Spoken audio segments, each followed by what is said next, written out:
Bueno, bienvenidos a un nuevo programa de Herencia y Coherencia, historias que cambian vidas. Hoy día estamos transmitiendo en un programa especial desde Washington, D.C., en los Estados Unidos. Este es un programa producido por CERVAL, Centro de Desarrollo Sistémico, y es transmitido por la radio Universidad de Chile. Y como es un programa especial, también tenemos a un invitado especial. Él es el doctor Carlos Slutsky. Él es médico psiquiatra, es argentino de origen y lleva radicado en los Estados Unidos infinidad de tiempo. Es terapeuta familiar y de pareja, ha sido académico y profesor de diversas cátedras en universidades del mundo. Profesor clínico de psiquiatría en la Universidad de George Washington, D.C. Además, es profesor emérito de salud comunitaria, análisis y resolución de conflictos en la Universidad de Mason. Es supervisor clínico de terapeutas de todo el mundo. Además, fue investigador del Mental Research Institute de Palo Alto, del que fue director por 3 años. Es autor de una infinidad de libros y artículos, entre otras tantas cosas que vamos a ir descubriendo en esta entrevista. Profesor, un gusto que nos haya recibido en su consultorio y en su casa. Un placer. Y bueno, para comenzar, quisiera preguntarle en esto que usted es nativo de Argentina. Sí. Su nacimiento, el desarrollo allá, ¿cómo fue que se transformó en un inmigrante?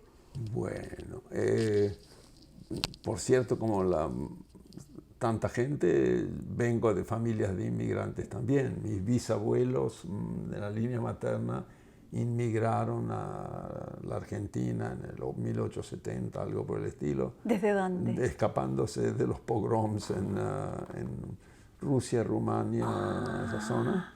Ya. Mi padre, mi padre era un arquitecto austríaco, migró en el año 1920 y tantos, ¿no? Ya. No escapando a nadie. Escapando de nadie. Escapando de nadie, sino abriendo Explorando, el mundo. abriendo Explorando el mundo, exacto. Después esa misma familia de mi padre tuvo a su vez que escapar a último momento para no acabar en campos de concentración, ¿no? Okay. Y bueno, Argentina tiene varios ecos para mí. Uno de ellos es el eco de la red social de la que eran parte mis padres y de la que fui parte yo. Ajá. Que era una red más de músicos, artistas y vieneses su mayoría, con los que me crié en realidad, ¿no? En el arte, en medio del arte. En medio del arte y la música y la naturaleza, porque teníamos nuestra casa de fin de semana en el Delta, que es cerca de Buenos Aires, y entonces ahí pasábamos los veranos, ¿no? Genial. Eso, y por otra parte la familia extendida, que es la familia de mi madre, que tenían 50.000... Muy extendida. Sí, es enorme cantidad de gente, con lo que estaban bastante pegoteados también. Con lo que mi vida, los primeros años fue una vida bastante, por así decir, normal y predecible. ¿Qué número de hijo es usted? Yo soy hijo único. Hijo único. No solamente soy hijo único, sino que mis padres murieron en un accidente, los dos, cuando yo tenía 18 años. Oh. Y eso me cambió la ecología dramáticamente. Sin duda. Sí. Sin duda. Pero eso no me impidió empezar medicina razonablemente temprano. Yeah. Y estar metido también en inquietudes tanto artísticas, escribí un par de obras de teatro y cosas por el estilo, como políticas, ¿no? Con un grupo de amigos organizamos hicimos una organización underground en el sentido de que no tenía cara pública, Ya. de ayuda a presos políticos en la primera época de Perón, Ok. donde metían presa a la gente y sin juicio y se desconectaban del mundo, ¿no? Oh.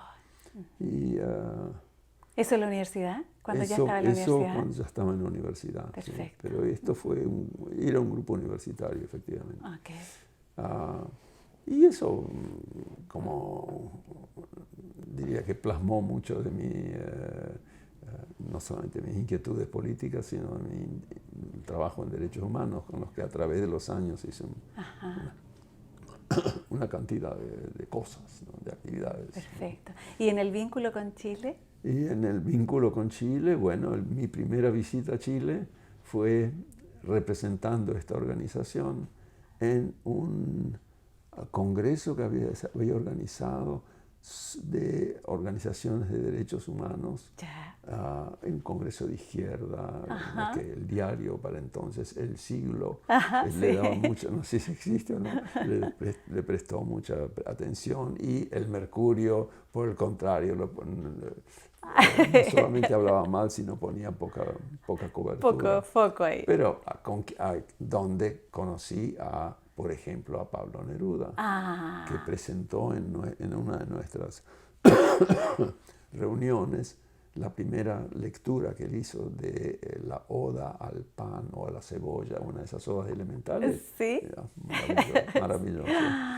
Y, además de gente, por así decir, importante dentro del mundo de los derechos humanos y de diversas organizaciones de izquierda, ¿no? Salvador Allende estuvo presidiendo una de las reuniones. Estoy hablando del año... ¿Qué año habrá sido eso? El año 54, 5, 6. Esa fue mi primera visita. La primera visita a Chile. Después fue muchas veces. Sí, en distinto, ya no underground, así como... Exacto. Estuve varias veces conectado con el Instituto de la Familia de Fernando Codú y Carmen Luz Méndez. Perfecto. Y después en otras actividades. En otras actividades. También. Doctor, ¿y cómo se gestó su traslado a Estados Unidos?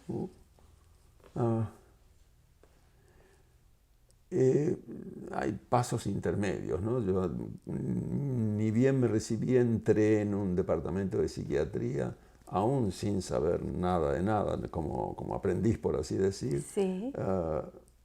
La opción, una vez que me recibí, era hacer una residencia en el hospital psiquiátrico, es decir, un hospicio tradicional de 3.500 pacientes, depósito de pacientes, o un departamento de psiquiatría totalmente novedoso, revolucionario, dirigido a la comunidad, con enormes, una guía fantástica de nuestro jefe y además una enorme libertad para explorar diversas cosas. Entonces, durante mis primeros 10 años yo estuve formado y después parte del equipo directivo de esta organización, que era el Servicio de Psiquiatría, de un policlínico, un servicio público, el Policlínico de Lanús, en la periferia de clase obrera de Buenos Aires. Perfecto. ¿Y cómo? Entonces, ahí es donde... además, me junté en trabajos de investigaciones con sociólogos y Eliseo Verón, que fue un amigo mío que ya murió, que era un sociólogo y semiólogo importante. Con él él dirigía una investigación y yo contribuí con eso. Escribimos un libro fantástico. Ay, ¿cómo se llama el libro? Comunicación y neurosis.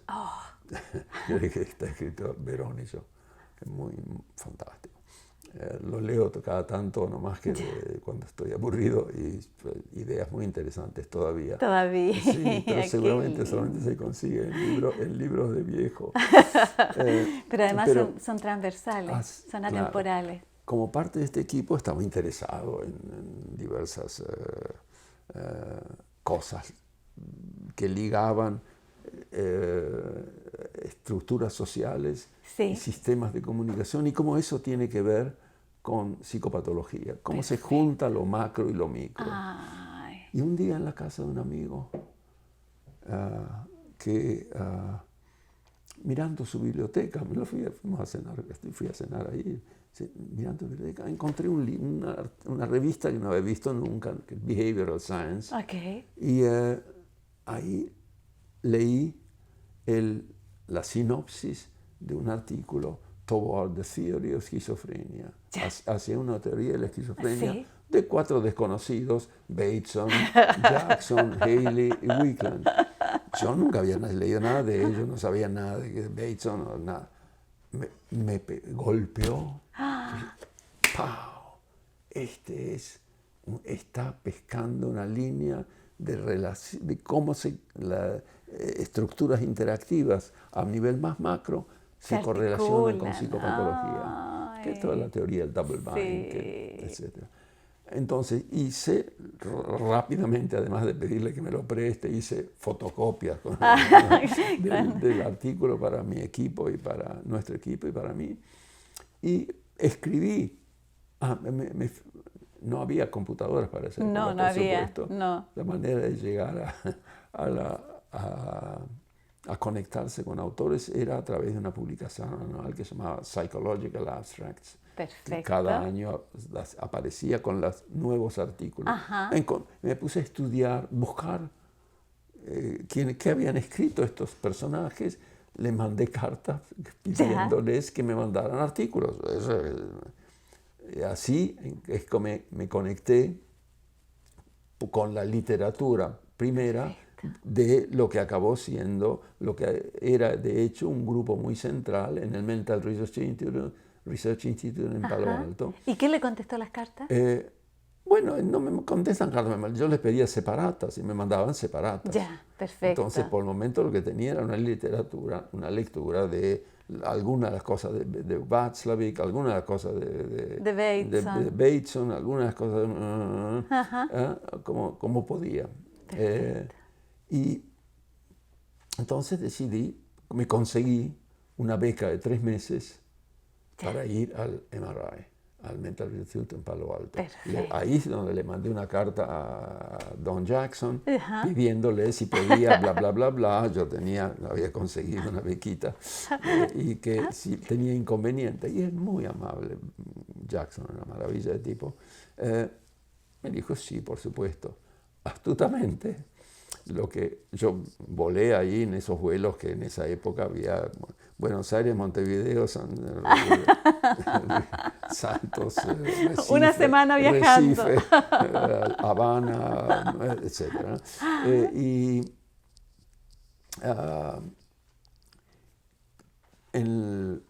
Yo esperaba estar solo y arreglármelas para llegar a Palo Alto. No, estaba en la puerta esperándome un tipo con un letrerito que decía Slutsky.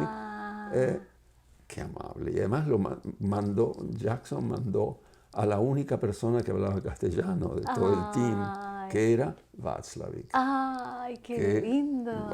Personaje, para los que no lo conocen, si no lo han leído, lo tienen que leer. Teoría de la comunicación humana, libro absolutamente básico. Paul Václavic, que, fue porque Jackson le pidió que fuera a buscarme, ¿no? Entonces él me llevó con su Volkswagen hasta Palo Alto. Y así es como me conecté con este grupo. Ocurrió que Václavic, que es un austríaco, me resonaba muy familiar por el estilo cultural, ¿no? Y entonces nos hicimos medios amigos dentro de la manera en que Václavic podía ser amigo, porque era un tipo muy rigidito, ¿no? Distante, como... Sí, pero sí, nos hicimos amigos con él y ocurrió que la gente que a mí me gustaba, a él le gustaba, la gente que a mí no me gustaba del equipo de ellos por las lecturas, eran las mismas que a él no le gustaban, entonces, viste, no hay nada como tener enemigos en común para hacerse amigos, ¿no? Genial. Así es como me pasé 3 meses en el Mental Research Institute inclusive escribí con Janet Bevin un artículo ya en esa época. Ajá. Que era sobre simetría y complementariedad. Perfecto, sí. Y ahí participé como estudiante, por así decir, en todos los cursos que se ofrecían, porque como yo era un fellow, tenía entrada libre a todo. Genial. Y fue fantástico. Fantástico. Virginia Satir. Perfecta. Una terapeuta maravillosa. Carismática, intensa, emotiva, y en donde mezclaba teoría de la comunicación con Gestalt Therapy, era fantástico. Y además, nuevamente, no era ortodoxa. Genial. ¿No? ¿Sabes? Inclusive no usaba términos con demasiada precisión. Rigurosidad, claro. Rigurosidad. Entonces, cuando hablábamos con Václavic, él decía sí, pero ya no, y yo estaba de acuerdo. Sí. Entonces, entrábamos en la línea rígida, no estamos de acuerdo. Pero me encantaba la Virginia. Virginia Satir, sí. Personaje importante también en la historia de la terapia familiar y de la terapia de pareja, ¿no? Entonces, eso me conectó con el MRI y con todo ese grupo. Pero además, el MRI en ese momento era el lugar más interesante en los Estados Unidos desde el punto de vista de procesos sistémicos, interactivos, comunicación.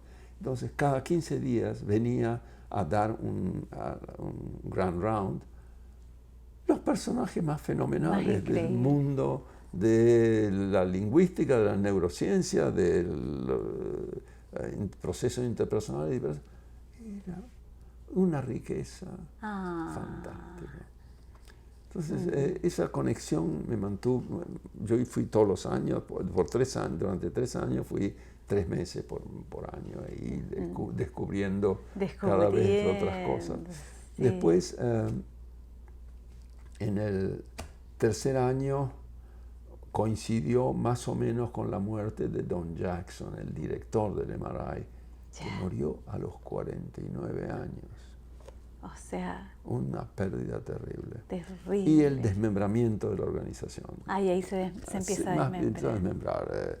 Haley se fue a Filadelfia, Virginia Satir se fue al mundo. Al mundo, a hacer conferencias por todas partes. Quedó el grupo del Brief Therapy Center. Sí. Y muy poco más que eso, y Václavic como personaje suelto por ahí. ¿Y usted en qué estaba? Y había quedado la revista primera que existió en el mundo sobre terapia de familia, que era Family Process, que había sido fundada por Jackson y Ackerman, que era la línea de la costa este más psicoanalítica, ¿no? Y entonces, para contarte cómo se escribe la historia, ¿no? Ocurrió que en el año, un pocos meses después de la muerte de Jackson, que había sido una muerte bizarra en el sentido de que yo estaba ahí cuando ocurrió y que no hicieron ningún tipo de homenaje ni ritual, nada. Muy extraño. Pero a los pocos meses vi anunciado, no me acuerdo si en Family Process o en alguno de los boletines de que estaban organizando el First Don D. Jackson Memorial Conference. Haley lo estaba organizando como editor de Family Process. Le mandé una carta diciendo, fantástico, buen tiempo, qué buena idea. Ya era la hora de armar esta organización. ¿Cuándo? Tengo que ir, así que yo quiero participar, así que decime cuándo. Y me mandó una nota tersa, típico Haley, que era como un cowboy. Y yo, yup, nope. ¿No? En su caballo, y se va al horizonte, ¿no? Me dijo, no, lo lamento, es una reunión sin público, cerrada nada más que por los advisory editors de Family Process. Yo le mandé de vuelta una carta furibunda, totalmente paranoica, convencido de que no sé por qué razón él me estaba marginando por una pelea que habíamos tenido con él pero pelea de ideas. ¿No? Argumentativas. Argumentativas, sí, en que él estaba... mi argumento con él era que él no tenía necesidad de usar el psicoanálisis como contraste negativo de las ideas interactivas. Son diferentes modelos y que no necesitas usar lo que se llama en inglés se llama muñecos de paja, ¿no? Perfecto, para sí. pelearte con ellos. Y él fue mientras estábamos cenando en la casa de él, así que no es que era una... Ajá. Bueno, pero yo pensé que era eso, o que no sé qué cosa, no me acuerdo. 2 páginas, o mi Olivetti. ¿no? Escribió esta máquina. Sí, claro. Temblando de furia. 2 semanas después, desde el tiempo que tarda ir y venir, me llegó otra carta tersa nombrándome advisory editor de Family Process. Elegante. Así es como pude ir a esta conferencia. Porque era cerrada. Y acabé siendo el primer latinoamericano que fue advisory editor de Family Process, el más joven, qué sé yo, muy gracioso. En fin, pero eso me mantuvo el contacto con toda esta gente, ¿no?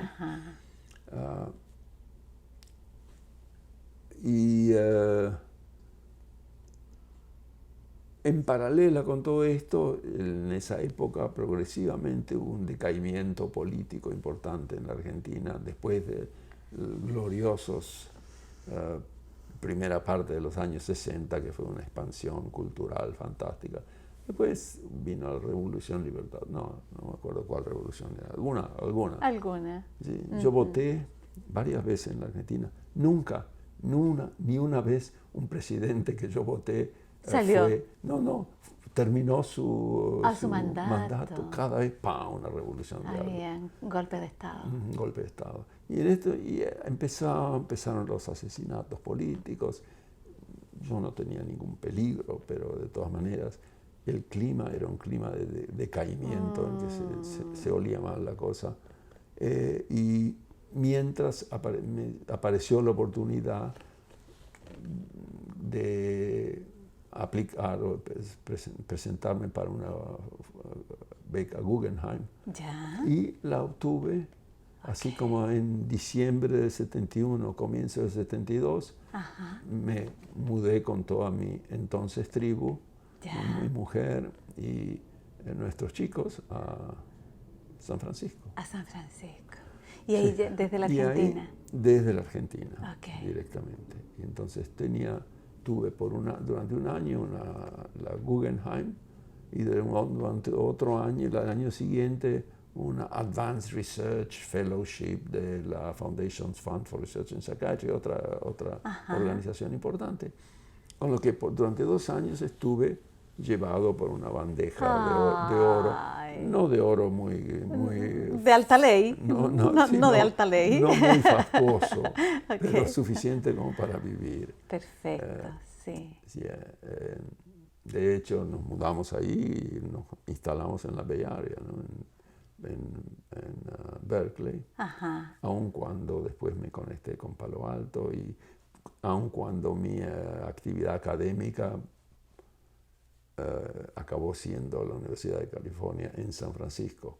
Berkeley era más lindo. Sí. Era más lindo, sí.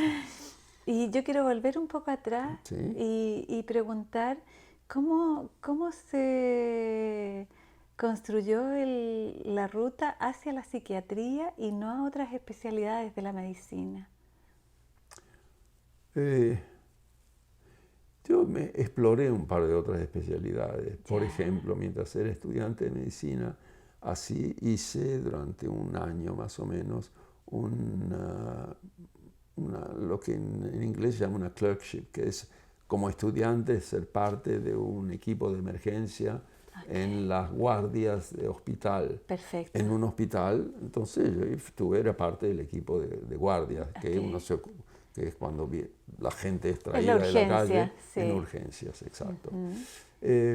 Mientras estaba ahí, y yo era yo era nadie. Era estudiante de medicina, ¿no? Y más o menos sabía cómo coser heridas y desinfectar y cosas, pero si pasaba alguna cosa seria, llamaba a mí, Al médico, al superior a cargo. el médico de verdad. Al médico de ¿no? verdad. Claro. Si bien todos éramos guardapolvo, estamos vestidos como doctor. Okay. Y nos llamaban doctor y nosotros contentísimos. Además es una función útil. Sin duda. En esa época, mientras estaba ahí, ese era un hospital chico que tenía una emergencia, 8 camas de emergencia. Si duraban más, se los mandaba a un hospital grande. Se trasladaba, ok. Y una maternidad en el segundo piso. Un día estaba paseando por el corredor y estaba bajando por la escalera una de las enfermeras de la maternidad. ¡Oh! Y mientras se oían gritos ahí arriba, y está saliendo, esta mierda de paciente me pegó una patada acá y venía agarrándose el seno. Así, oh. Y le pregunté, ¿puedo subir? Yo nunca había subido. Sí, pase. Y yo entré y era un campo de batalla de una mujer en su totalmente descontrolada, y había una partera y 2 enfermeras tratando de sostenerla y la sopapaban de vez en cuando, y esta gritaba como una loca. Pero en un momento dado, yo le pregunté a la partera, ¿le molesta si me quedo acá y converso con esta señora? No, haga lo que quiera, doctor. Ocurrió que la semana anterior, nada más que de interesado que era, había ido a una conferencia de un obstetra que había ido a Maternity Center Association en New York y que venía trayendo la novedad del parto sin dolor, como se llamaba en esa época. La preparación psicoprofiláctica para el parto. Y era una idea muy interesante, ¿no? Y además describió lo que hacían. Entonces me dije, y eso fue todo. Yo me dije en ese momento, voy a ver qué hago, qué puedo hacer con esta información. Y empecé, le pregunté a ella en el momento que no estaba con contracciones, ¿entiende lo que le está pasando en este momento? ¿No? ¿Quiere que le explique? Sí. Entonces, solamente empecé a dibujar el útero, el parto, las diferentes etapas del parto, y en un momento dado se descontrolaba, y yo le decía, no, es mejor para el bebé y para usted si se puede respirar, le da más oxígeno al bebé, qué sé yo lo que le di. Y en 5 minutos se transformó de una bestia ululante en una mujer que me decía, estoy haciendo bien, doctor. ¡Ay, linda! Y las parteras mirando, decían, ¿qué pasa acá? Y efectivamente ella no solamente se tranquilizó, se calmó, y además, claro, de ignorante total se transformó en participante en un proceso fisiológico. Sí. Y después, cuando llegó el momento de la primera fase a la segunda, en donde en lugar de contracciones empezó a tener pujos, ya le había explicado qué iba a pasar, que tenía que respirar de manera diferente, y terminó la historia en un parto feliz. Genial. Presentando un hermoso chaval. Yo me quedé al helado con eso. Era como ser como un priest, un sacerdote de un ritual fisiológico normal. Perfecto. Pero es un milagro al mismo tiempo, ¿no? De un bulto acá aparece un ser totalmente formado, ¿sí? Como sabrás. Es de no poder creer, aunque uno sabe. Pero es increíble. Se abren los portales y ¡pum! De la cuarta dimensión viene un bebé hermoso. Muy emocionante, exacto. Y entonces la enfermera, la partera me dijo, ¿puede venir a hacer otros así? Porque así es como yo le presenté armé en una semana busqué, había un libro en castellano que era de un autor ruso y un libro en inglés que había conseguido del Maternity Center Association. Me los leí a gran velocidad y invité a un par de amigos que eran estudiantes de medicina también a armar un servicio de parto sin dolor. Genial. En la maternidad. Le Genial. fui a hablar al jefe de maternidad y le dije qué era lo que íbamos a hacer. 9 clases de preparación, una de pareja y la otra de individual. Íbamos a venir a cada uno de los partos. Yo tenía una motoneta, una lambreta. Y el jefe me dijo, miren, si no molestan, si no están en la hora en que hay consultorio, no, perfecto, venimos a la tarde, hacemos los cursos a la noche. Todo lo que vamos a poner es un cartelito de este tamaño. Si está interesada, llame a este teléfono. Y organizamos un servicio de parto sin dolor. Increíble. Increíble. Que duró, bueno, hay 2 maneras de decirlo. Uno de ellos es que a los 6 meses cambiaron teníamos en formación 30 parejas. Nos volvíamos locos, no teníamos tiempo de estudiar, ¿no? Y hasta que cambió el jefe de obstetricia, el nuevo jefe me llamó y dijo, mire, ustedes no son médicos, así que no pueden tocar ningún paciente. Yo, okay, perfecto. ¿Plantamos todo? Sí, planten todo. Por suerte, las parteras estaban ya interesadas y habían venido a las clases. Entonces ellas pudieron seguir el programa. Qué bueno. Que fue en realidad el primer programa de preparación para el parto que hubo en un servicio público, que yo sepa, en la Argentina. En la Argentina.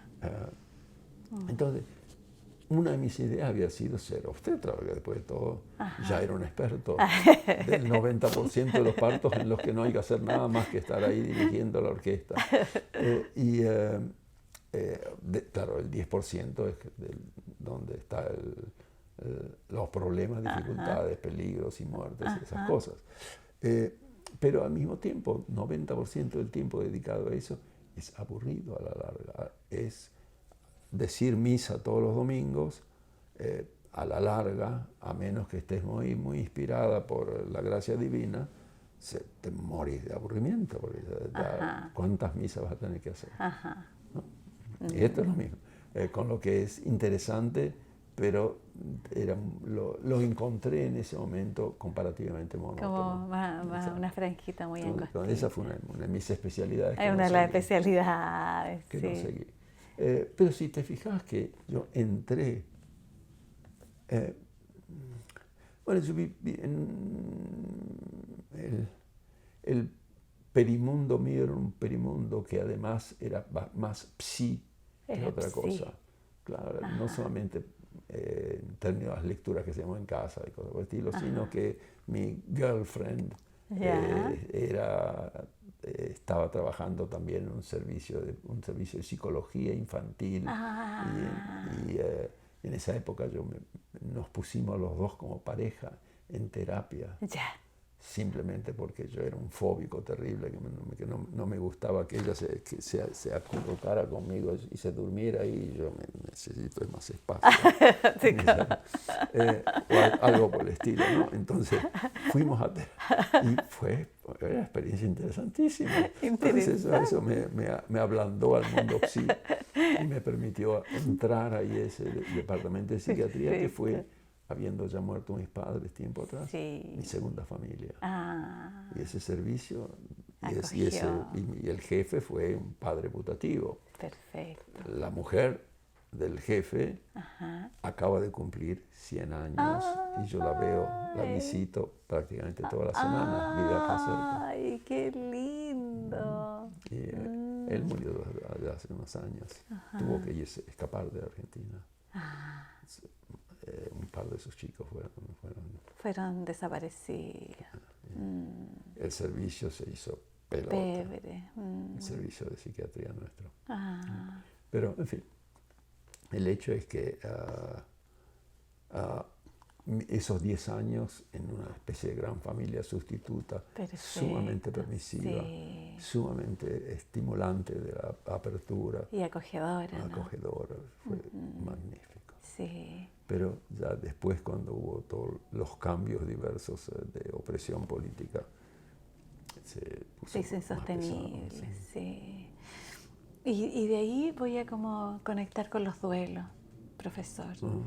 La elaboración, el trabajo. Bueno, el trabajo personal y con otros. Trabajo personal. Yo hice mi formación psicoanalítica. Sí. Además, en paralela, interesantemente, en compartimentos un poco separados, del compartimento, en distintas dimensiones. Del compartimento psicoanalítico, Sí. del compartimento sistémico, porque son puntos de vista alternativos en última instancia, ¿no? Que uno elige tal vez el que le gusta más, en el sentido del que tiene más coherencia interna, exacto, o tal vez el que encaja más con el tipo de tarea en la que uno está metido. Yo estuve metido en organizaciones con frecuencia y con mucho acceso a procesos interpersonales y familia y cosas por el estilo. Entonces, los modelos sistémicos me resultan más coherentes, familiares. Más orgánicos, más. Sí.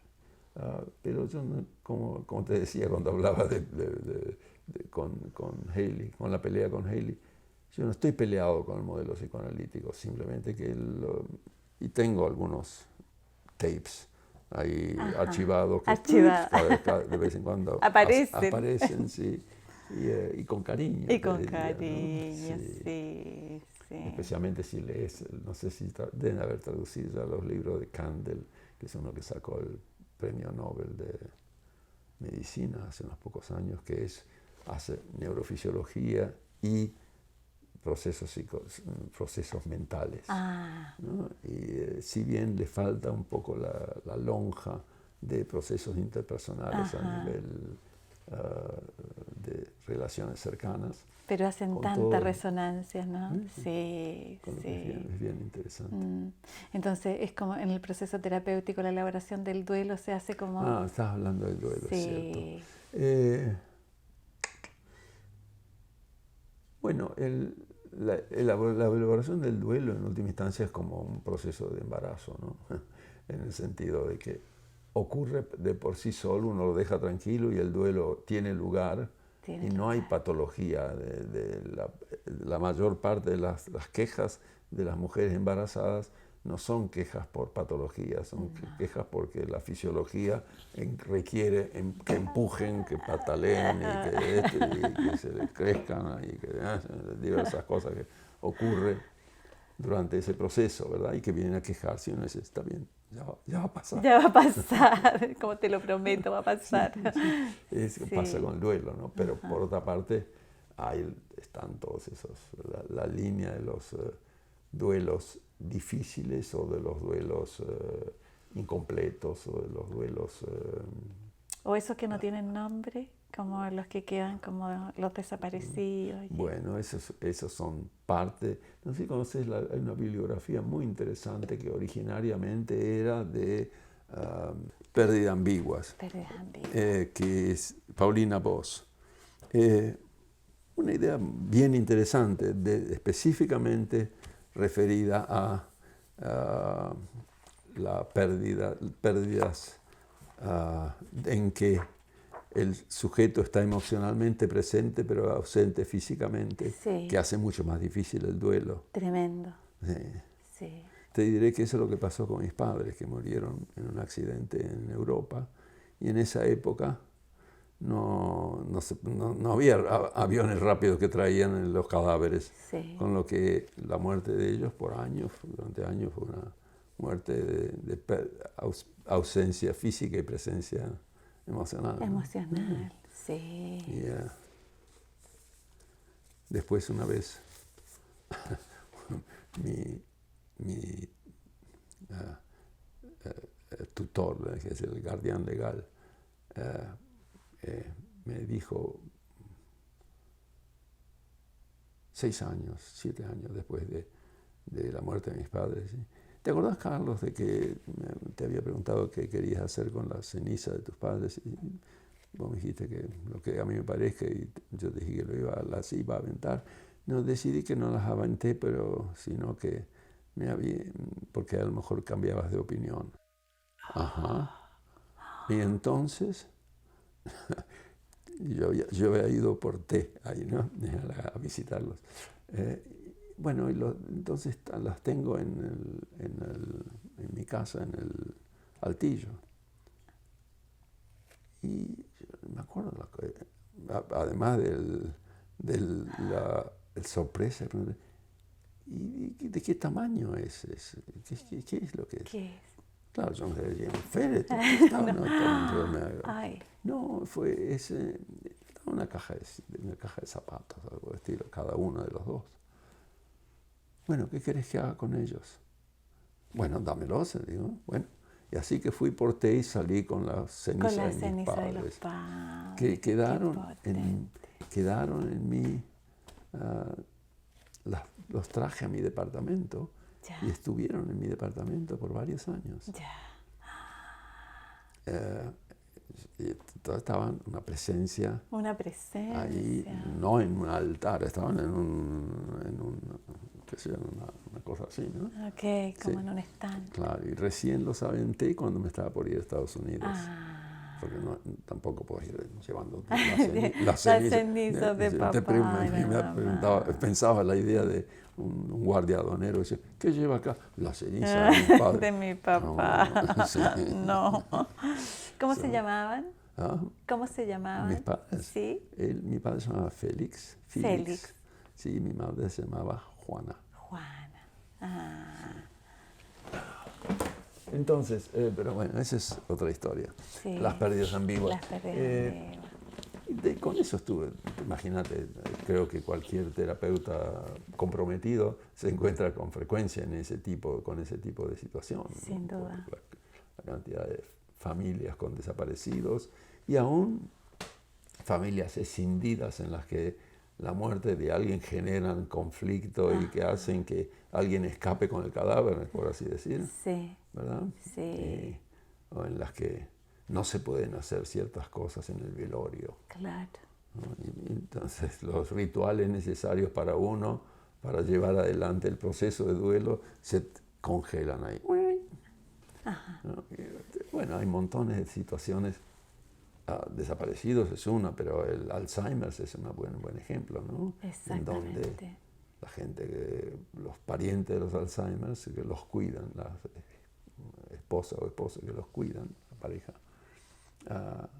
en un momento dado, mientras el paciente, por así decir, está ahí desconectado progresivamente, en muchos casos los familiares están diciendo, ¿cuándo se va a acabar de morir? ¿Cuándo se va a acabar de morir? Porque ya es como que se empieza a morir de a poco. Ya se hizo parte del duelo, parte de los llantos, parte de las despedidas.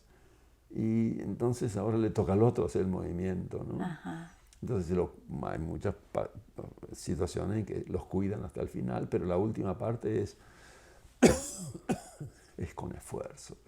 Sí. Es más por lealtad que por amor. Exactamente, y con mucho dolor, agonizan los dos, ¿no? Como... Un poco sí. Sí. Entonces es un buen ejemplo de pérdida, situaciones que facilitan una pérdida ambigua, ¿no? Sí. Y toda pérdida tiene un poco de ambigüedad, por cierto, ¿no? Cierto. Pero con pocas excepciones. Pero no sé, trajiste el tema, porque es un tema interesante, ¿no? Pero es uno de los varios temas en los que uno puede trabajar, ¿no? Cierto. Me he estado preguntando antes, pero en términos de actividad profesional, además de mi actividad como fui jefe de un departamento de psiquiatría en los Berkshires durante unos 10 años, después por otros 10 años en Santa Bárbara, en California. Además fui profesor de psiquiatría en varios de estos lugares acompañando el appointment, ¿no? la actividad. Acá pero decía que en paralela yo estuve trabajando en diversos momentos como consultor y como activista en la ACNUR. ACNUR. Sí, yo estuve en Uganda, Ya. y ahí donde hice una pequeña investigación de refugiados internos. Sí. Y en Ruanda, donde fui con mi mujer, que ella es una profesora de resolución de conflictos, y fuimos trabajando con un equipo para estudiar después del genocidio cómo las mujeres y sobrevivientes, Hutus Sí. y Tutsis, habían conseguido armar algunas cooperativas conjuntas. Perfecto. ¿No? Era medio una mitología, porque eran como, tenían una Hutu, pero como por decoración, ¿no? Ya. ¿No? ¿Viste? Como en los grupos antisemitas, que en general tienen un judío nada más que para probar de que no son antisemitas. Eran todas tutsis con una Hutu. Sí, pero en fin. Al mismo tiempo, las historias con las que uno se encuentra son fantásticas, ¿no? De los golpes transculturales a los golpes de evolución dentro de una cultura por este tipo de fenómenos. Sí. Una de las cooperativas que anduvo fantástico acabaron siendo una distribuidora de granos. Estas las mataron a todos los maridos de una pequeña comunidad que tenía conexiones agrícolas, y entonces ellas decidieron armar seguir lo que estaban empezando a hacer los maridos. ¿Ya? Entonces, una de las cosas que tuvieron que hacer es construir un granero. Okay. Pero construir un granero quiere decir poner ladrillo sobre ladrillo, ¿verdad? Exactamente. Pero para eso tienen que tener unas escaleras, por ejemplo, y además no pueden hacerlos con faldas largas. Tenían que conseguirse blue jeans o algo equivalente. ¿Y cómo se consigue un blue jean cuando no tenés ni siquiera para comer? ¿No? Tienen que conseguir algún lugar que les done blue jeans. Ese tipo de cosas. Entonces usan blue jeans para poder subir a las escaleras, para poder construir las paredes, y las otras mujeres y algunos hombres sobrevivientes se burlan de ellos, porque eso no es lo que hacen las mujeres. Claro, se sale del rol, claro. Pero además, si te preguntara a una mujer culta, ¿cómo se hace una pared? Bueno, empezás a poner ladrillo. ¿Dónde los pones? Empezás. Por ejemplo, una cosa que yo aprendí ahí, tampoco lo sabía, es que tenés que empezar en una esquina para ir en las dos direcciones. Porque si empezás a subir del una medio, pared, se te cae en un momento dado, a menos que tenga sostén, ¿no? Claro. Entonces se les cayeron varias paredes hasta que aprendieron a empezar por las esquinas, ¿no? Ya. Y entonces construyeron estas esquinas y construyeron finalmente graneros donde podían... Y armaron progresivamente con ayuda pequeñas ayudas de NGOs, ¿no? ONGs. Y las historias fantásticas, algunas maravillosas. Tremenda. Y otras terribles. Y otras, ¿no? Terribles. Dentro de fracasos, ¿no? Bueno, pero fue una de las cosas que hicimos en Ruanda. También estuve trabajando como consultor en la International Criminal Court, la Corte Penal Internacional. Interesante. Tremendo, también. Pero interesante el trabajo. Sí. El trabajo era cómo proteger a los investigadores de post-trauma. El post-trauma. De esa experiencia, ¿no? Y ahí estuve trabajando bastante, bien interesantes. Y así cosas que hago. Sí, cosas que hago. Algunas cosas que hago. Y el interés, porque si pensamos en términos históricos, es como en los lugares donde ha estado, es como que ha organizado los equipos. En parte organizado, ¿Verdad? en parte, O sea, sí. ya en la maternidad, la construcción de... Definitivamente lo organicé yo, ese grupo de, ¿cómo se llama? La Comisión Universitaria de Solidaridad también. Underground, así también. En muchos otros yo simplemente Sí. me metí. Sí, ¿no? tal cual.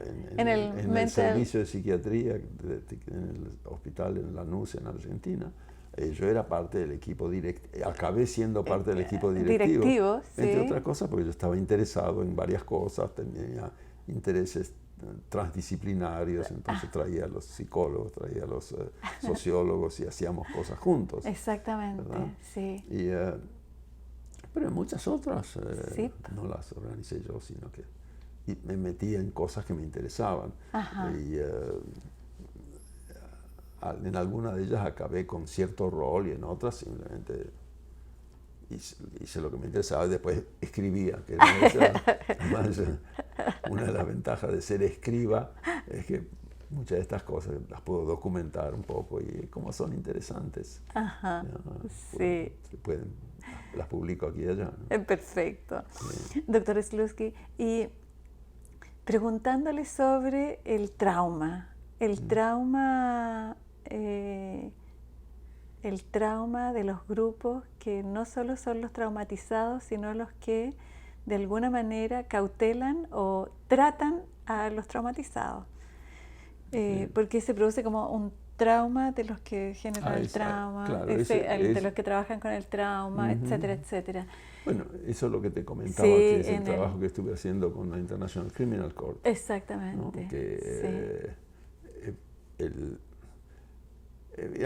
Una cosa interesante, entre los investigadores, yo entrevisté 50 investigadores de ellos. Ya. Y descubrí que entre los investigadores vienen de dos orígenes, o son incorporados viniendo de dos orígenes. Uno de ellos vienen de los servicios de seguridad y la policía. Ya. Por ejemplo, el director de violencia contra la mujer de Sydney, Australia. Se jubila a los 45 años, algo estilo, y se presenta a la corte como cuando abren una posición. Perfecto. Entonces esos vienen de la tradición policíaca. Ya. Y otros que vienen de la tradición psicológica o de la tradición legal. Pero la tradición legal como en la que vienen ellos es gente jóvenes listos para arreglar el mundo y escapándose de la rutina amoral de muchas de las actividades legales, ¿no?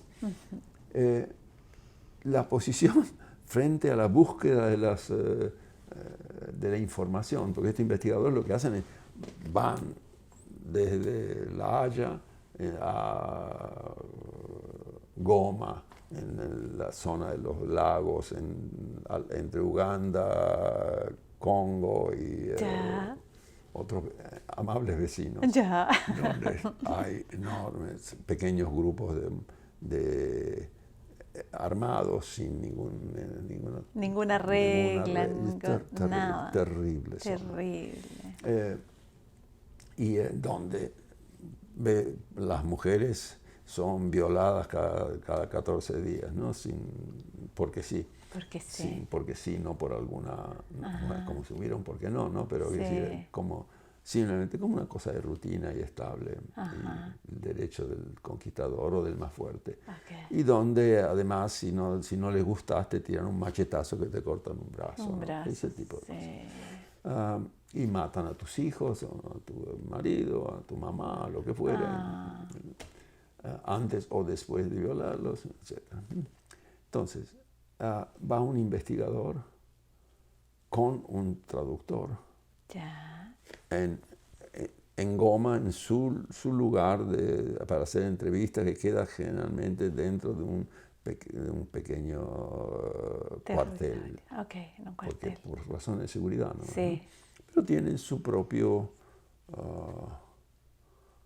su oficina, que con frecuencia es un container con aire acondicionado. Ya. ¿No?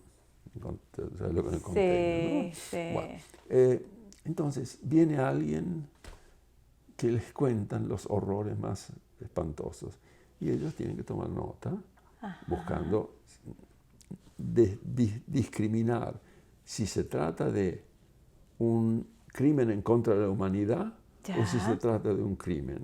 Okay. Si es un crimen, la ICC no tiene nada que ver porque no puede hacer nada. Lo que están buscando es evidencia que el teniente general director de este ejército es el que dio la orden de violen a las mujeres no más que por razones de contaminación del pool genético. Perfecto. Como hacían en los serbios en Croacia, ¿no? Ya.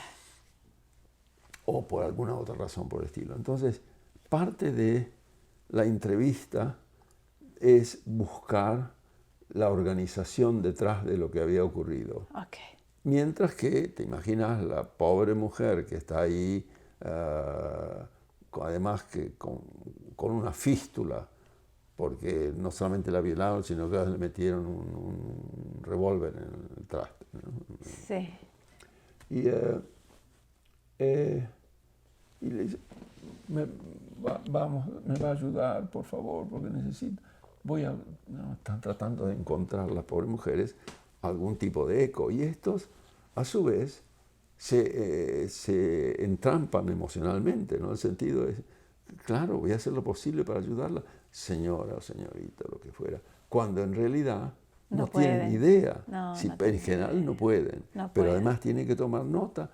Lo llevan, todavía les queda, están acá con la entrevista, lo llevan a La Haya, lo presentan el report y ni siquiera son recibidos por el team. Dice, oh, ¿cómo estuviste estas 2 semanas en Goma? Pobrecito, qué difícil, o pobrecita, qué difícil. Sí. Sino, bueno, ya trajiste el escrito. El escrito, ¿cómo? O el informe. ¿No? ¿Cuántos días?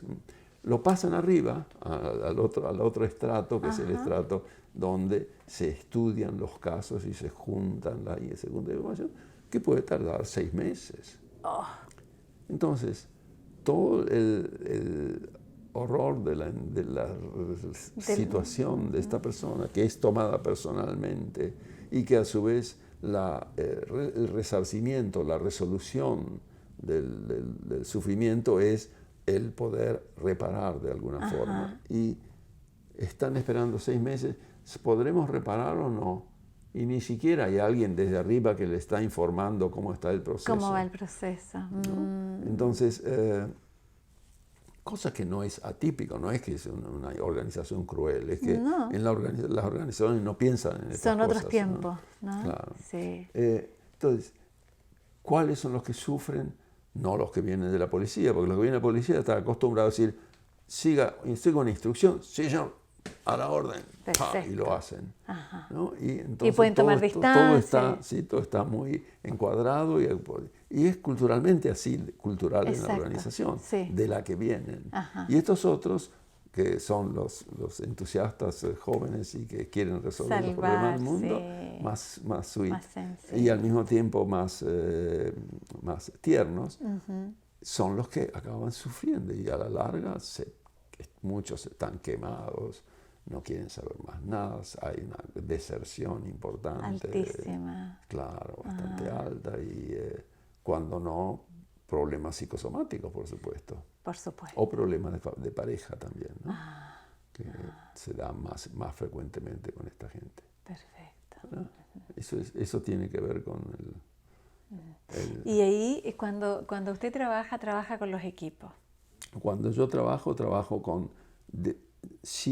yo trabajo en la oficina, soy un consultor de la oficina del fiscal, del procurador, del fiscal. Entonces, yo lo que hago es producir un informe, trabajo con ellos y produjo una recomendación.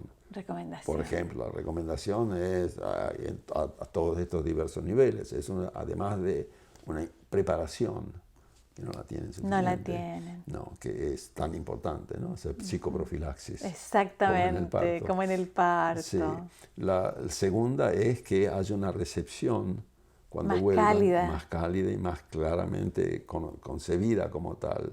Tercero es que haya una transparencia institucional a En diversos términos niveles, de... en que la gente sepa qué es lo que está pasando con lo que ellos hicieron. Exactamente. Que tengan algún tipo de información, no es que que dependen de ellos, que sea, pero que ocurra, ¿verdad?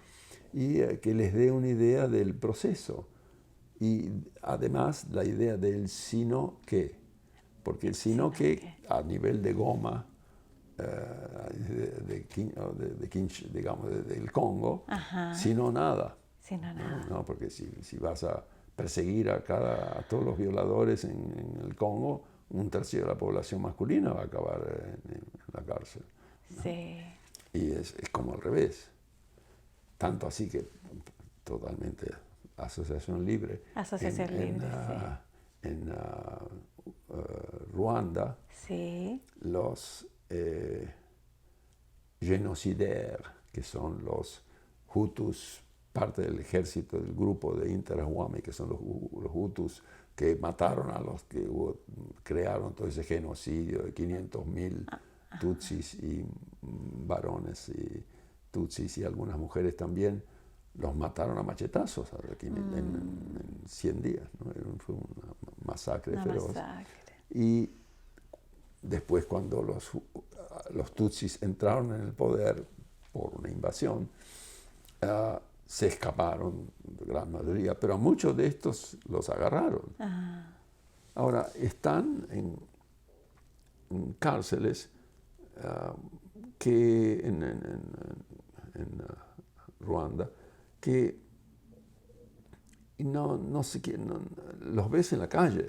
Están un grupo de 15 genocidaires, lo sabés porque están vestidos con la ropa de la cárcel, que es una ropa que no tiene rayas, pero es igual, con un soldado que acaba caminando adelante de guardia. Nadie se escapa, porque ¿a dónde vas a escaparte en primer lugar? Pero además, el juicio es como 80 por año y hay como 200.000, había como 200.000 tipos presos. Tenés que esperar a que moriste 3 veces antes de que te llegue la hora. ¿No? La hora, sí. Por eso es que además, asociación de la asociación, es que se favoreció lo que se llamó la gachacha, que es todo un sistema local informal de reincorporación, de reaceptación colectiva, de gente que vuelve después de todo eso a su propia tribu, o su propio barrio, o su propio pueblito en la montaña, y hay toda una ceremonia de reaceptación o no, en general es reaceptación. Si bien algunos van a decir, sí, yo sé que vos fuiste el que mataste a mi hermana y a la hija y el hijo de mi hermana, pero eso ya pasó hace tiempo. Y bueno, yo estaba fumando drogas y totalmente enloquecido por lo que decía el gobierno, ni me acuerdo nada. Sí, yo sé, es terrible, bla, bla, bla. Y ahí se produce como una integración. Entonces está en proceso comunitario de reincorporación. Okay, es muy interesante. Importante, sí, interesante. Sí. Esas son cosas interesantes. Cosas interesantes. Sí. Y yo voy a volver como a un eje que me parece importante. Doctor, la familia. ¿Qué significa la familia para usted?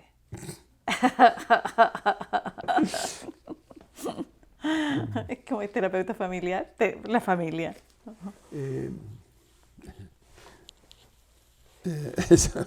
Me acuerdo en una de las invitaciones que acepté y en la que fui a Chile durante la época de Pinochet.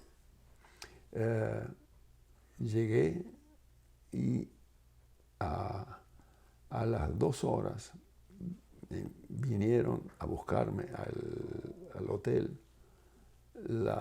una representación oficial del Instituto Nacional de la Familia, algo por el estilo, que era como un subministerio del gobierno. Del gobierno. Ya. Y, para entrevistarme, para pedir que vaya para llevarme realmente a que vaya a una entrevista con la directora del Instituto. Ok, ese. Y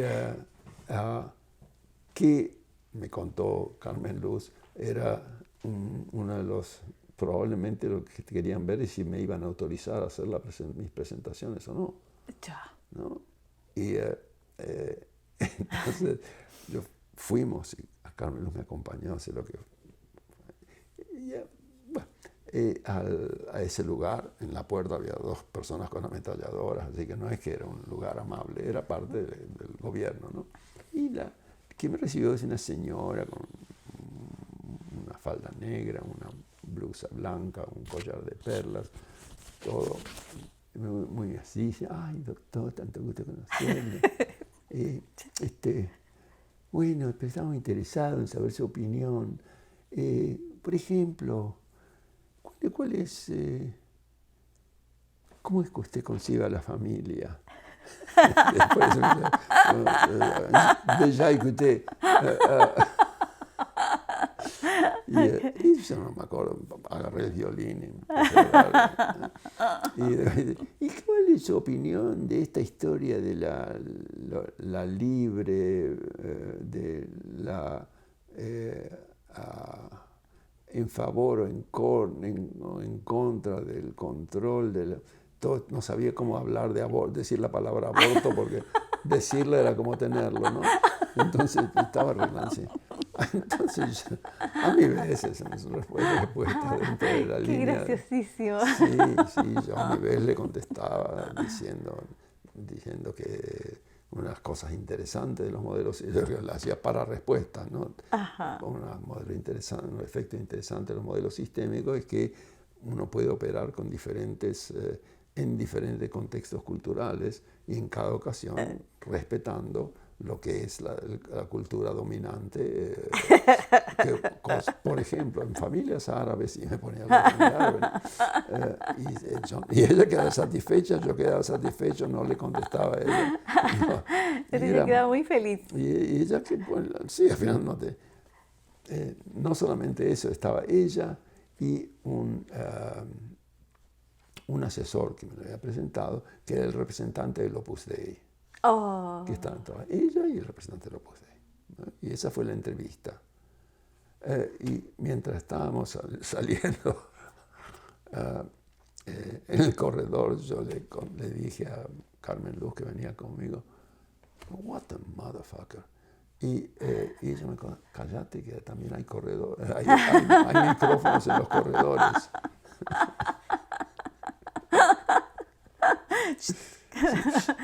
Y en resumidas cuentas que si bien había varios gente de esa institución que habían venido que vinieron después a mis presentaciones, no como invitados, sino como infiltrados. Como infiltrados. De todas maneras, no tuvieron forma de no dejarme hacer. Podrían haberme no dejado, pero en última instancia no había ninguna buena razón dentro de esa conversación. No deben haber entendido demasiado tampoco, ¿no? No, es bien interesante.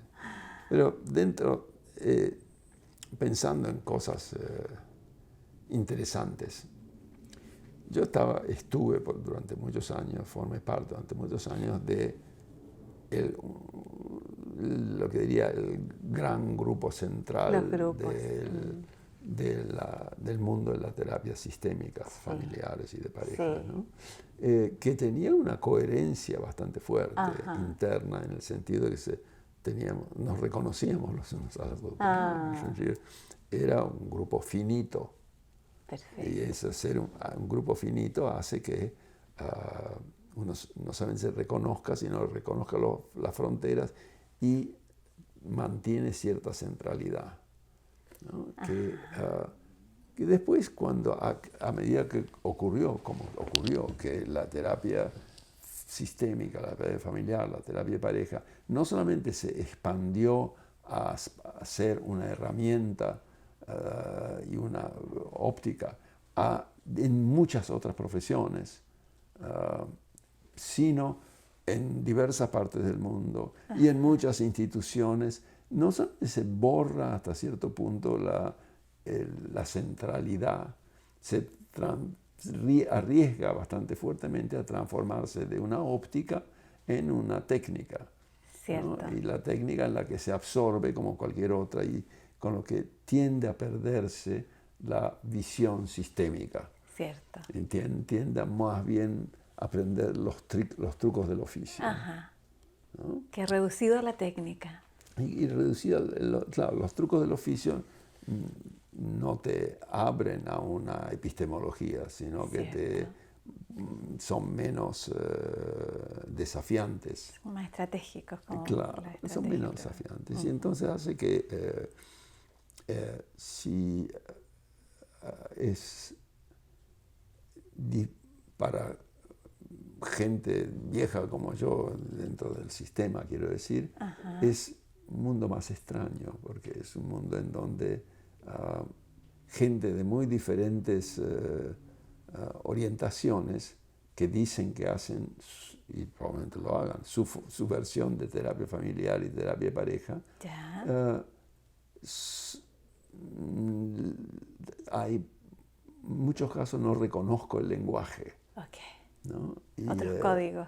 Hay otros códigos, o hay códigos que se revierten a códigos fuertes, culturalmente fuertes, como el código psicoanalítico. Entonces, los modelos psicoanalíticos se han cambiado de manera bastante importante para incorporar visiones, procesos interpersonales, ¿no? Y me parece fantástico que lo hagan, ¿no? No estoy en contra. Lo que digo es que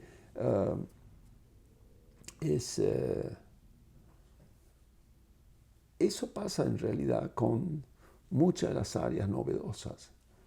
Un amigo mío, Paul Ekman, que es quien creó la disciplina de las expresiones faciales, y que yo lo conozco desde que los dos éramos pichones, ¿no? Y él tenía su pequeño laboratorio en la Universidad de California, en San Francisco. Había publicado sus primeros. Inclusive yo hice algunas de las muestras de sus estudios cuando todavía estaba en la Argentina. Y él correlaciona expresiones faciales con emociones. Y después descubrió, por así decir, que la gente de diversas partes del mundo puede reconocer 5 emociones en expresiones faciales, ¿no? Rabia, sorpresa, disgust, repugnancia, odio, ¿no? O algo así. Disgust, 5. La literatura sobre el tema es tal, en este momento, la cantidad de libros escritos por todo el mundo acerca de expresiones faciales, emociones, expresiones faciales, el neodarwinismo que tiene que ver con eso. En un momento dado, él tuvo que rehusar tener intercambios por email, porque la literatura lo había sobrepasado.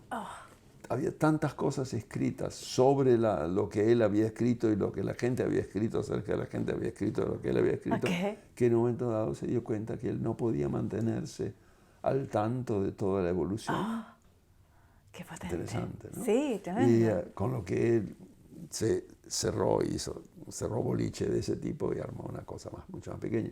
Y a mí me pasa un poco eso, en el sentido de que en la actualidad no hay fuentes primarias, ya son fuentes terciarias, lo que la gente lee. Lo que me parece perfecto, porque así es como se evolucionan las ideas.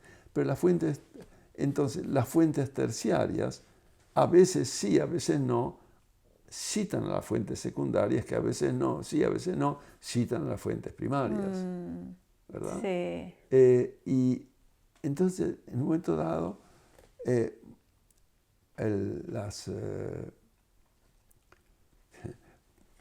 creo que fue en este congreso en que tú también estabas, que le pregunté a la gente, ¿quiénes de ustedes leyeron Teoría de la Comunicación Humana por Václavic? Y había una cantidad de gente. Es del año 67 ese libro. La mayor parte no lo leyó. Y claro, no lo leyó porque lo que leen es autores que han sido afectados por ese libro, Ajá. que aprendieron montones de cosas, que lo digirieron a su propia manera, y es legítimo que así fuera. Sí. Pero al mismo tiempo es una experiencia extraña que para quien fue parte de la génesis de la primera sopa, sí. ¿sí? Que la receta ya se ha evolucionado Sí. y que entonces uno entonces me dice, y esto debe ser, ¿cuánta gente es reconocida por nombre 2 generaciones después? Ajá. Probablemente Einstein, probablemente Freud, probablemente no sé, Bateson, Norbert Wiener, el creador de la cibernética. No, fueron absorbidos por se van difuminando sí. Y lo que genera una experiencia, estoy hablando de yo totalmente personal, de personal, de alienación, ¿no? de sentir que, entonces lo que yo escribí se perdió. No, por cierto que no es cierto, ¿no? Sino que que pasó a ser parte de la arena de las ideas que siguen evolucionando. Sí, que es bien interesante, ¿no? Sí, tremendo. Complicado e interesante. Tremendo, porque también estoy pensando en eso en términos de lo que le pregunté originariamente sobre la familia. Que es como los tatarabuelos, los bisabuelos. La cultura en la familia va evolucionando de una manera muy particular, sí, sí, efectivamente. Yo ceno una vez por semana con por lo menos 2 de mis chicos. ¿Cuántos chicos tiene? Tengo un total de, digamos, entre 6 y 7, depende de cómo lo cuentes. Ya.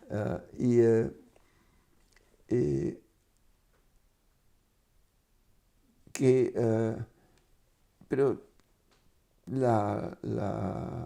los referentes son con frecuencia bastante distintos de la siguiente generación y de la otra, de la generación en la que los chicos, antes de aprender a hablar, aprenden a usar equipo, ¿no? ¿Cómo se llaman estas cosas digitales? Sí, digital.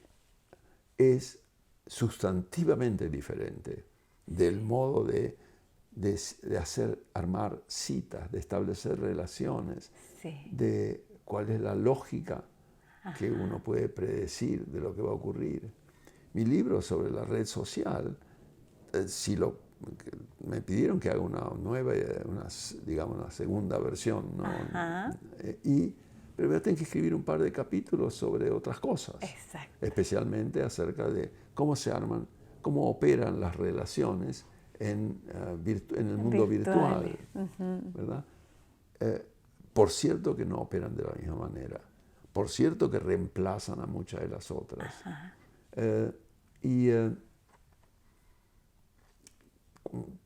Pacientes que viven una vida aislada y que, pero a la noche, entre las 10 y las 4 de la mañana más o menos, tienen no solamente juegos, sino conversaciones con avatares. Y avatares quiere decir que a veces son ellos, pero muchas veces usan fotos falsas, género falso, orientación sexual falsa. Edades falsas. Edades falsas. Y establecen relaciones intensas y profundas desde esa base. Y por supuesto que no se tocan, ¿no? Y por supuesto que el sexo virtual a través de verle los genitales del otro y masturbarse de manera compartida no sabe si es cierto. Porque los otros pueden tener clips que muestran y fotos falsas y con lo que la virtualidad del mundo relacional es más difusa. Ajá. ¿No? Claro que, que mucha de la gente sigue pololeando y sigue siendo feliz con su pareja, y etcétera, etcétera, ¿no? Y tocándose y todo. Tocándose y todo, sí. Pero de otra forma es fascinante como esto, ¿no? Bueno, pero esas son cosas que uno piensa nomás.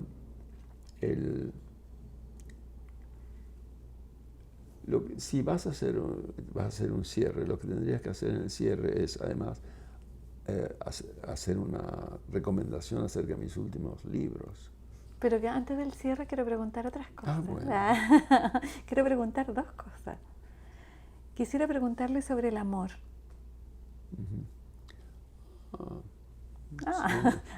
Sobre el amor. El amor. Es una pregunta maturaniana en realidad esa. Puede ser. Que así no tiene gracia. ¿Qué me estás preguntando acerca del amor? El amor. ¿Qué? ¿Cómo lo ha vivido? En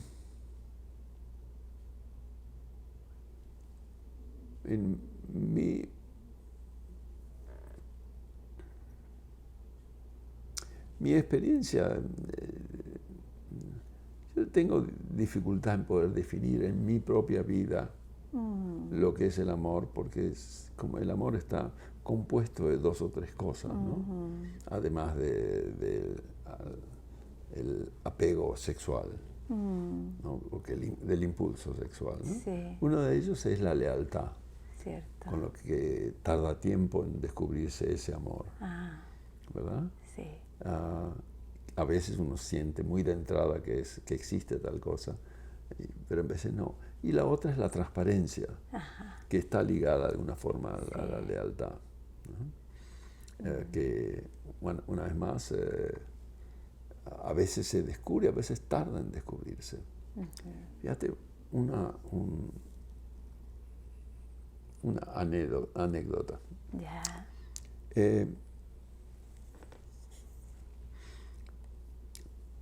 Hace miles de años, cuando yo tenía 20 años, me casé con mi girlfriend. En parte porque no tenía familia. Sí. Yo.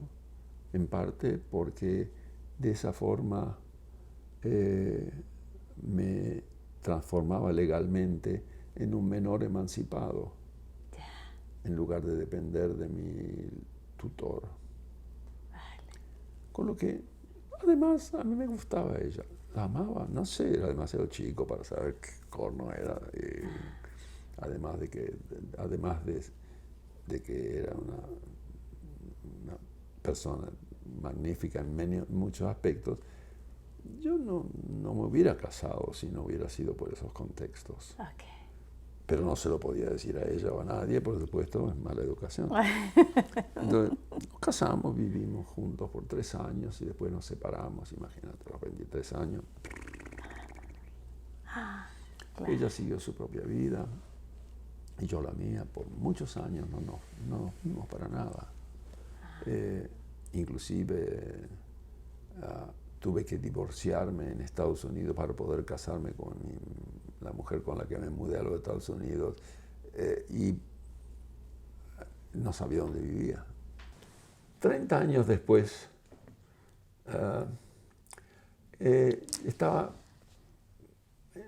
festejé creo que eran 50 años, tal vez 55, en París, en la casa de unos amigos. Ya.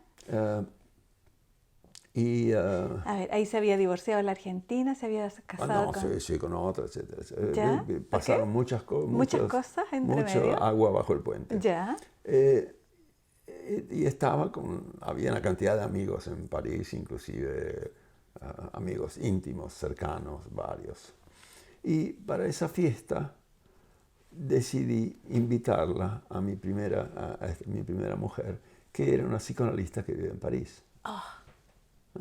Yeah. Y ella, entonces la llamé por teléfono y dije, oh, ¿cómo estás? Tantos millones de años, etcétera, etcétera, conversaciones.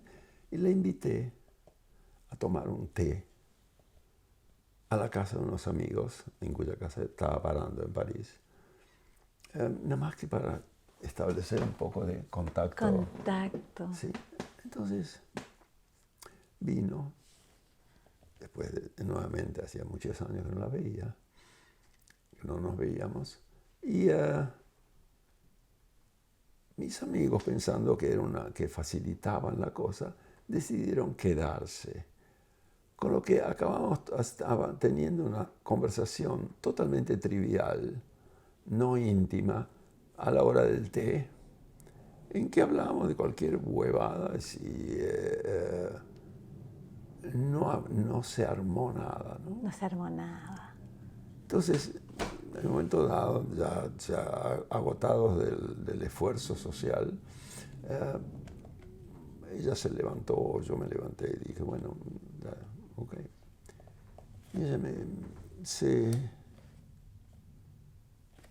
miró y me dijo, pues bien, compañero. Compañero. Y yo le contesté, ha llegado el día y la hora del último beso.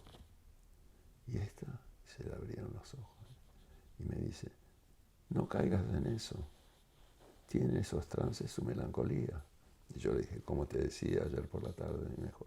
Es un poema de Rubén Darío que ella me enseñó. O que ella lo decía y yo me acordaba. Sí. Me acordé. Y que ella lo asoció a esta despedida. Pero le salió nada más que la primera parte porque le estaba diciendo, pues bien, compañero, chao, ¿no? Chao, chao, sí. Y yo a mi vez lo traje y se le iluminó la cara. Y ahí nos abrazamos. Y fue un reencuentro extraordinario. Sí. La suerte que todo es maravilla, magia y suerte, ¿no? Porque si no, nunca más la veía. Y ahora, la semana pasada, estuve conversando con ella, ¿no? Qué lindo. Y entonces, hay cosas que se asientan con la historia en una relación, sí, que son parte de lo que es el amor, si quieres, sí, ¿no? Que son ese verso dicho por dos, en que cada uno reconoce al otro y se reconoce a sí mismo a través de los ojos del otro. Ajá. En ese tipo de circunstancias, ¿no? Y bueno, entre eso y la lealtad de base, ¿no?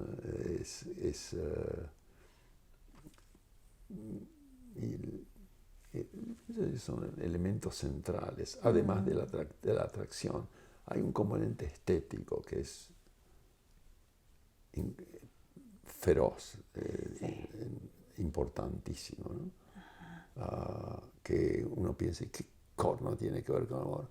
¿Qué sé yo qué corno tiene que ver con amor? Pero dependiendo de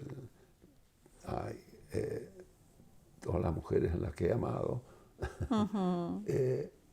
tienen un tipo de piel particular. Perfecto. Y tienen un tipo de contacto visual particular. Ajá.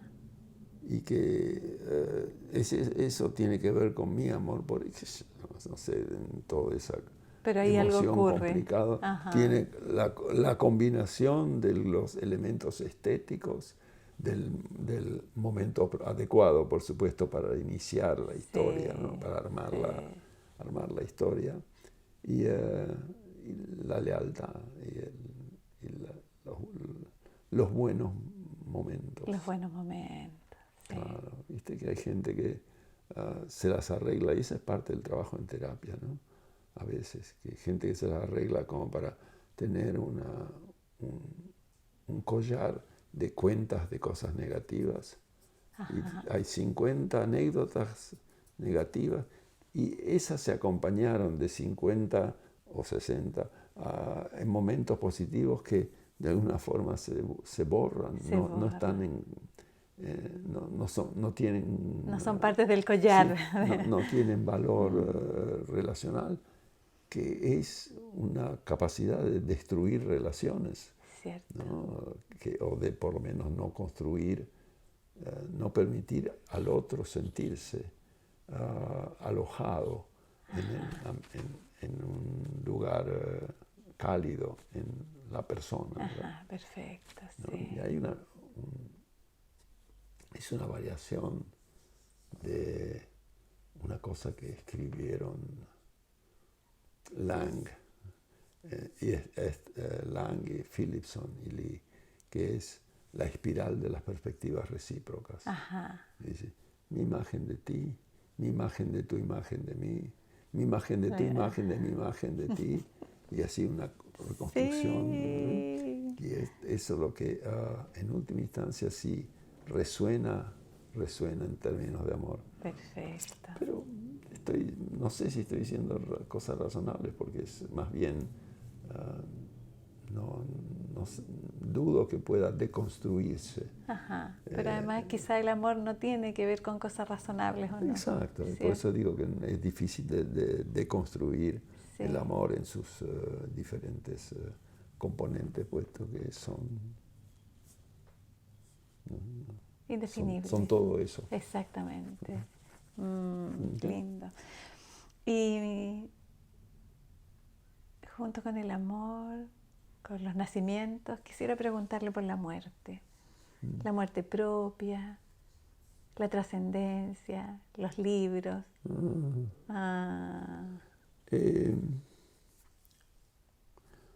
Pero en primer lugar, con respecto a la muerte propia, yo estoy muy confortable con eso.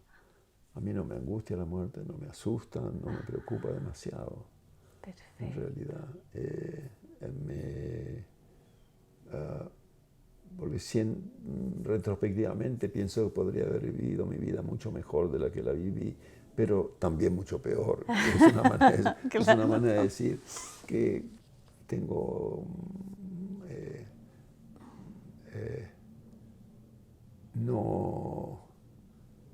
no fui demasiado tímido en vivir, y eso, con todos mis otros defectos, me sirve para sentirme retrospectivamente sin excesivas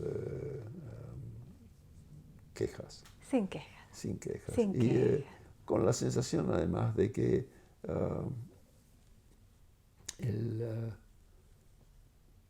lo que yo hice, o lo que yo hice en relaciones interpersonales, así como lo que yo hice en relaciones profesionales, son nada más que parte de una cadena, ¿no? Nosotros pensamos en 100 años si tenés suerte, o 70 años de vida. Ajá. Y eso en la evolución de la especie.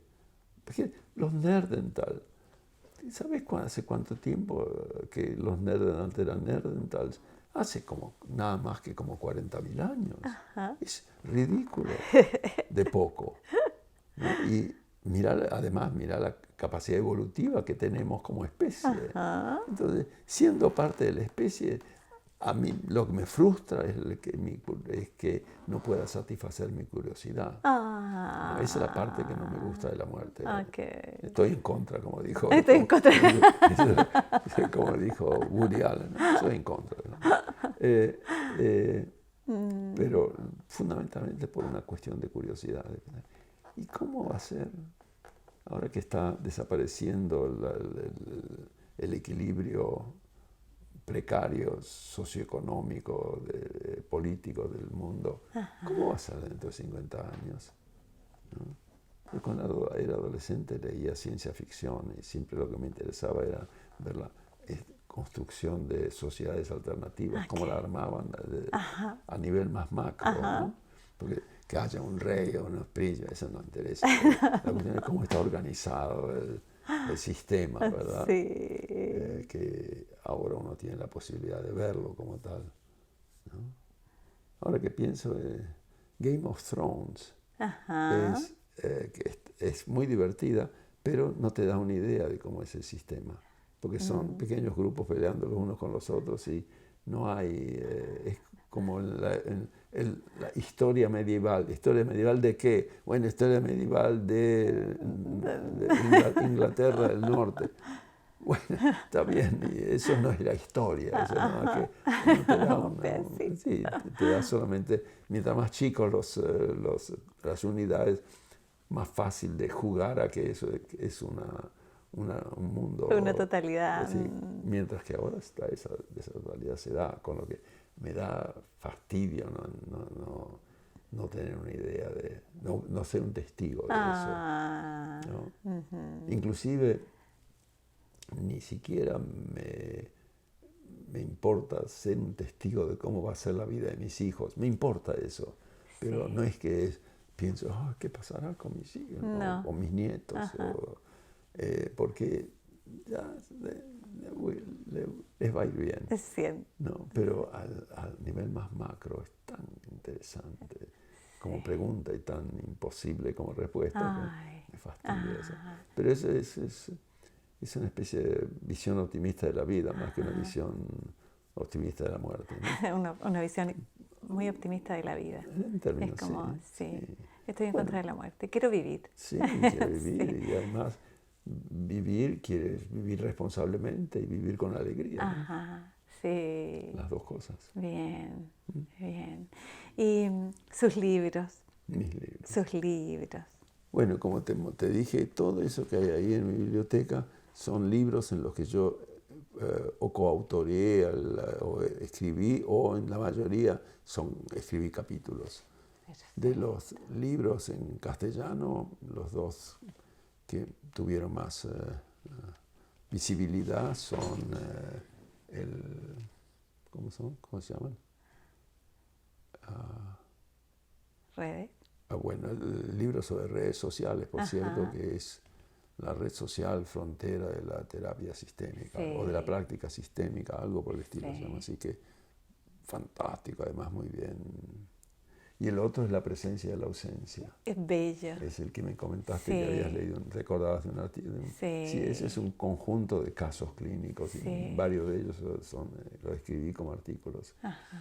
Y escribí otro junto con un par de colegas en capítulos alternados sobre vergüenza y humillación, pero es un tema que lo voy a escribir el próximo año. Estupendo. Como libro propio. Sí. Y eso es lo que mi mujer quiere que haga, por lo menos. Y no sé,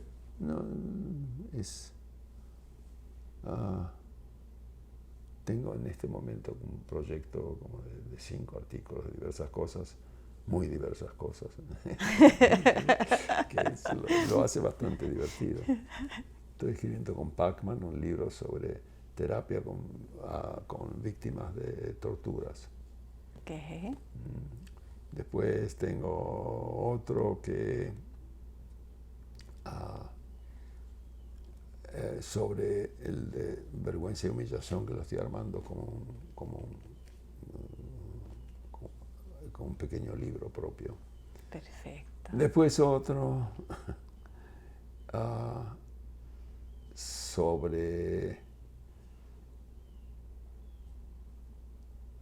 Además ahí estoy haciendo una reedición de un artículo viejo mío fantástico. ¿Ya? ¿Qué se llama? Que es sobre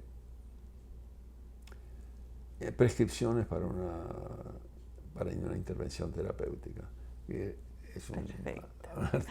es 15 cosas que te recomiendo que hagas si querés tener un efecto terapéutico interesante y que se te abran los ojos en un proceso sistémico. Genial. Es un Genial. Lindo artículo, pero los tengo que reescribir para ayornarlo, ¿no? Okay.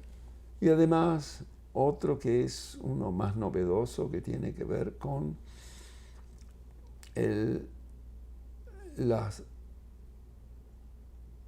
los trastornos del apego.